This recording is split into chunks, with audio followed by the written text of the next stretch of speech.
예, 이어서 박용호의 종목 레이더입니다. 오늘은 반도체 얘기를 한다고 앞서 예고를 해드렸는데요. 주식명가 MTNW 박용호 어드바이저 오셨습니다. 어서 오십시오. 네, 안녕하세요. 사실 가장 믿을 만한 구석은 지금 반도체인데요. 네. 한미 반도체가 실적이 나쁘게 나오면서 주가 급락. 파두 같은 경우도 오늘은 반등이 좀 오고 있죠. 근데 지난주에 급락했습니다. 어떻게 해석을 해야 돼요? 반도체에 대한 투자 전략을 한번 점검하고 될 것 같습니다. 반도체가 실적이 부족할 거라고는 이미 다들 알고 있는 사실이거든요. 예. 삼성전자가 감산을 하고 있는데, 삼성전자가 생산량을 줄이고 있는데, 반도체 소재, 그다음에 우리가 오사트 업체라고 조립이라든지 장비 업체들 실적이 좋을 수가 없죠. 이건 안 좋은 거는 다들 예상하고 있었는데 생각보다 조금 더 안 좋았다라는 건데, 한미 반도체 같은 경우에는 사실 이번에 수주한 것들이 3분기, 4분기로 수년이 되면서 좀 실적이 좀 더 안 좋았는데, 이게 4분기나 내년 1분기에 진행이 된다면 나쁘지 않다라는 거고요. 지금 한미 반도체 같은 경우에는 사실 기타 장비, HBM 장비 말고도 기타 장비들의 실적이 상당히 좋은 편인데, 이게 중국의 문제 때문에 조금 좀 뒤로 수년이 됐고요. SK 하이닉스 1000억대는 이거는 뭐 4분기 아니면 내년 1, 4분기에는 충분히 가능하다라고 보면은 한미 반도체 현재 매출액의 3분의 1 정도, 이건 충분히 기대가 가능하다라고 봅니다. 다만 뭐냐면은 이제 파도가 좀 어려운 상황인데요. 네. 파도는 매출이 아예 발생되지 않았다는 자체가 문제거든요. 그렇죠. 예. 그러니까는 한미 반도체는 예상했던 부분이 조금 심했다라는 거. 근데 파도는 아직 발생하지 않았다는 게 문제인데, 파도에서 적극적으로 해명을 하고 있긴 하지만 실은 이거는 여러 가지 좀 문제가 좀 나올 것 같아요. 상장 주관사나 그다음에 주간 증권사나 평가사들의 과연 도덕적으로 이게 가능했었던 일인가? 2분기에 매출이 이렇게 나빴던 거를 공표를 안 하고 했다는 건 이게 좀 문제가 될 것 같고요. 또 한 가지 걱정되는 거는 신규 상장 종목들이 오늘도 대부분 지금 좀 내리고 있거든요. 특별한 종목 이외에는 신규 상장 종목들에 대해서 부정적인 인식이 갈까 봐서 제가 지금 걱정이 되는 거다라고 보고요. 파도는 당장은 좀 어렵겠지만은 내년 이후엔 좋아진다고 하니까 기다려보는 수밖에 없다. 다만 1개월 동안은 파도가 다시 이전 고점을 돌파하기에는 특별한 이슈가 만들어지지 않는 어려울 것이다. 이런 투자 전략이 필요할 것 같습니다. 네. 한미 반도체와 파두는 이제 반도체 업종이지만 그 안에서 결이 좀 다른 거죠. 다르죠. 예, 완전히 다릅니다. 다릅니다. 네. 예, 예. 그러니까 성장하고 있는 섹터가 어딘가 이거를 좀 봐야 되는 거고요. 그러면 반도체를 볼 때 이제 지금 뭐 수출 데이터나 이런 건 좀 좋게 지금 말씀하신 것처럼 좋게 나옵니다. 어느 쪽을 주목을 해야 되는지 하고요. 또 어떤 기업을 봐야 될지 얘기해 주세요. 반도체는 얘기하신 대로 우리가 기대를 할 수밖에 없는 업종이잖아요. 그렇죠. 지금 시장에서 주도 업종을 찾으려면은 2차 전지도 조금 어렵다라고 보고, 자동차는 정말로 저평가인데도 매수세가 들어오지 않고 있기 때문에 지금 반도체 성장성을 기대해 본다면 그동안의 실적 부진은 주가에 반영이 됐다는 점에서 반도체를 보자라고 보는데, 뭐 반도체 가격은 지난번에도 보여드렸지만은 지금 반도체 가격 상승하는 거는 급격하게 올라가고 있습니다. 플래시 마켓의 낸드 가격 동향을 보더라도 최근 들어서는 이전 상승폭보다 훨씬 더 빠르고요. 디램 같은 경우에도 이전보다도 가격의 상승폭이 빨라지고 있습니다.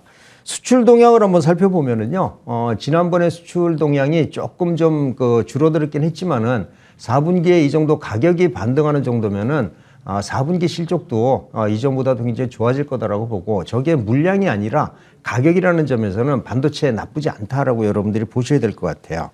그래서 이런 구간에서 우리가 봐줘야 될 건 뭐냐면, HBM이 과연 엔비디아발 효과가 지속적으로 이어질 거냐라고 여쭤보시는 분들이 많은데, 저는 가능하다라는 말씀을 좀 드리고 싶어요.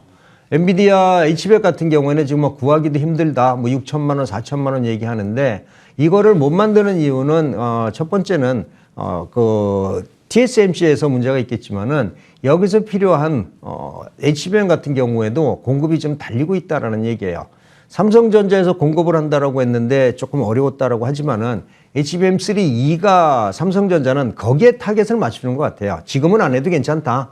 HBM3를 만들어서 수명이 짧은 걸 하느니 HBM3E를 만들어서 우리가 실질적으로 공급을 하겠다라는 생각인데, 이번에 하이닉스도 HBM 라인을 5배를 늘리겠다라고 하고요. 삼성전자도 거기에 비준해서 늘리지 않을까라고 생각을 합니다. 지금 보시는 그림이 HBM인데, D램을 쌓아놓은 게 HBM이거든요. 이게 CPU와 같이 있으면서 앞으로는 반도체는 이 패키징 쪽에 상당히 관심을 가져야 된다라는 생각이거든요. 네. 그래서 저는 반도체는 우리가 기대해도 좋은 업종, 실적이 나쁜 거는 우리가 다 알고 있었다. 그럼 앞으로 어떻게 될 거냐? 실적이 좋아질 수밖에 없는 업종인데 하락 구간에서 매수해도 된다라는 전략이 필요할 것 같습니다. 좋습니다. 전략 주셨고요. 자, 조정 하락 구간에서 용기를 좀 내도 돼요. 그 이제 전략은 필요한 거죠. 한 번에 사는 게 아니라 좀 나눠 산다든지 그렇죠. 시간을 예. 주면 되는 거고요.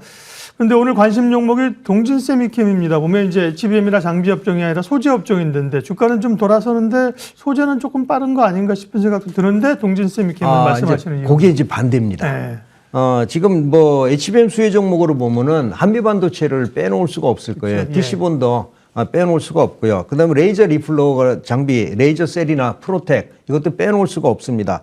스텔스 다이싱 하면은 이오테크닉스 빼놓을 수 없거든요. 다음에 CMP 슬러리, 솔브레인 빼놓을 수 없고 이번에 솔브레인이 HBM용 CMP 슬러리를 독점 공급한다는 뉴스도 나왔었고 그다음에 PR하고 전자재료인데 지금 봐서는 반도체가 생산이 된다면은 장비나 그 다음에 이런 것들보다는 소재 쪽에 더 빨리 수요가 나오는 거고요. 매출이 좀 늘어나게 돼 있거든요. 그래서 저는 여기서 택하라면은 솔브레인하고 동진 세미캠하고 레이크 머티리얼즈 일단 소재 업종의 먼저 실적이 좋아질 거다라는 얘기예요. 그래서 이 중에서 동진 세미캠을 제가 여러분들한테 소개를 시켜드리는데 오늘 좀 많이 올랐지만은 앞으로도 더 오를 확률이 높은 종목이고요. 4분기 실적 기대해도 좋다 이런 말씀 드리고 싶습니다. 동진 세미캠 반도체용 포토레지스터 생산하는 건 다들 알고 계실 거고요. 여기에 또 CMP용 슬러리하고 2차 전지 음극재도 지금 공급을 하고 있고 그리고 3분기 실적이 조금 줄었다지만은 다른 반도체 소재나 업체에 비해서는 상당히 좋았습니다. 굉장히 선방을 했거든요. 이런 추세라면 4분기도 실적이 좋아질 거다라고 보고 있기 때문에 기대해도 좋다라는 말씀을 좀 드리고 싶고요. 일단은 목표가는 1차적으로 4만 원 이전 고점 원저리 부근까지 하겠지만은 실적이 조금 좋아진다면은 추가 반등 가능한 종목이다라고 생각을 합니다. 손절가는 3만 원 정도 권해드리고요.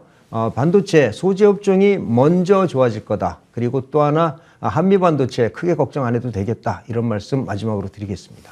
반도체에 대한 고민과 궁금증이 많은데 명쾌하게 해석을 해주셨습니다. 박여고의 종목 레이더 주식명가 MTNW 박용호 어드바이저 함께했습니다. 고맙습니다. 네.